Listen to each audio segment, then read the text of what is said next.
O livro de Êxodo é o segundo livro da Bíblia. Ele dá seguimento ao enredo do livro anterior, Gênesis, que termina com o neto de Abraão, Jacó, levando sua numerosa família de 70 pessoas para o Egito. O 11º filho de Jacó, José, tinha se tornado vice-comandante do Egito. Ele salvou toda a sua família durante um período de fome. Faraó, o rei do Egito, ofereceu à família que fossem viver lá como um refúgio seguro. Por fim, Jacó morre no Egito, e assim como José e todos os seus irmãos. Cerca de 400 anos se passam e a história do Êxodo começa. O nome se refere ao evento que acontece na primeira metade do livro, o Êxodo de Israel do Egito. O livro tem uma segunda metade, que acontece no pé do Monte Sinai. Nesse vídeo vamos nos concentrar somente na primeira metade, quando séculos se passaram e Israel prosperou e se multiplicou e encheu a terra. Esse versículo é um eco deliberado da bênção que Deus deu a toda a humanidade no Jardim do Éden.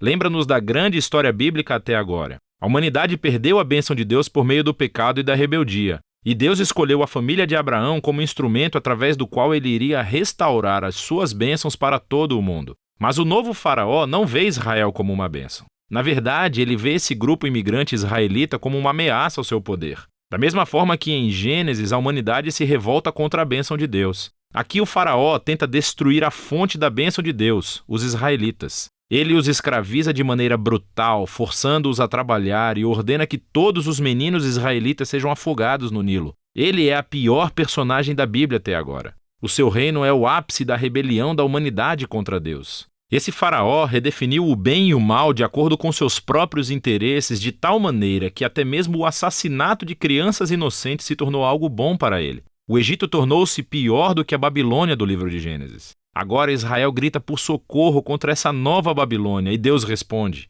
Primeiro, Deus vira o mal do faraó de cabeça para baixo quando uma mãe israelita joga o seu filho no Nilo, mas dentro de um cesto. Ele flutua com segurança até a família do próprio faraó. Ele é chamado de Moisés e ele cresce para tornar-se o homem que Deus usará para derrotar o mal do faraó. Na famosa história da sarça ardente, Deus aparece diante de Moisés e pede-lhe que vá até o faraó e ordene que libere os israelitas. Deus diz que sabe que o faraó vai resistir e por isso ele trará o seu julgamento sobre o Egito em forma de pragas. Deus também diz que ele vai endurecer o coração do faraó. E assim chegamos à próxima parte da história, o confronto entre Deus e faraó. O que significa quando Deus diz que vai endurecer o coração do faraó? É muito importante ler esse trecho da história atentamente e em sequência. No primeiro encontro de Moisés com o faraó, sabemos somente que o coração do faraó endureceu. Não há nenhuma indicação de que Deus fez alguma coisa. Em resposta, Deus envia a primeira das 5 pragas, cada uma confrontando o faraó e um dos seus deuses egípcios. E em cada vez, Moisés oferece ao faraó uma chance para ser humilde e libertar os israelitas. Mas após cada praga, ficamos sabendo que o coração do faraó endureceu. Ele está fazendo isso por vontade própria. Eventualmente, é com a segunda das 5 pragas que começamos a escutar como Deus endureceu o coração de Faraó. O propósito da história parece ser esse. Mesmo que Deus soubesse que Faraó iria resistir à sua vontade, Deus ainda lhe deu a chance de fazer a coisa certa. No fim, a maldade do Faraó chega a um ponto sem volta. O que quero dizer é que até os seus próprios conselheiros achavam que ele tinha enlouquecido. E é nesse ponto que Deus assume o comando e usa a maldade do faraó para o seu próprio objetivo de redenção. Deus atrai o faraó para a sua própria destruição enquanto salva o seu povo, que é o que acontece em seguida. Com a praga final, é a noite da Páscoa. Deus vira o jogo sobre o faraó. Assim como ele matou os filhos dos israelitas, Deus matará os primogênitos do Egito com uma praga final. Ao contrário do faraó, Deus fornece uma forma de escape por meio do sangue do cordeiro. Aqui, a história para. E vemos em detalhes o ritual israelita anual da Páscoa. Na noite anterior à fuga de Israel do Egito, eles sacrificaram um cordeiro imaculado e usaram seu sangue para pintar os batentes das portas de suas casas. Quando a praga divina chegou ao Egito, as casas cobertas com o sangue do cordeiro foram puladas e o filho foi poupado. Desde então, todos os israelitas reencenam aquela noite para lembrar e celebrar a justiça e misericórdia de Deus.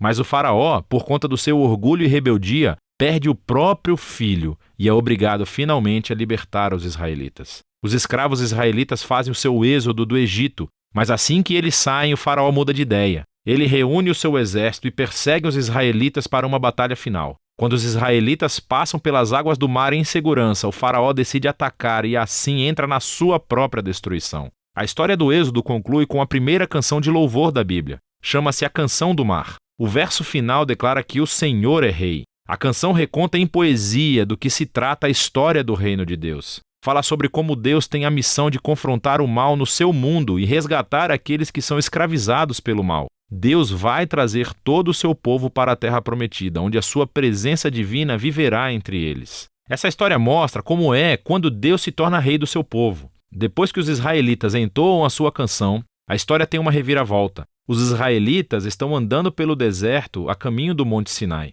Estão com fome, com sede e começam a criticar Moisés e Deus por terem sido salvos. Dizem que têm saudade dos bons dias no Egito. É uma loucura! Deus graciosamente fornece comida e água para Israel no deserto, mas essas histórias são sombrias. Começamos a pensar, será que o coração de Israel é tão duro quanto o de Faraó? Vamos ver. Por enquanto, essa é a primeira metade do livro de Êxodo.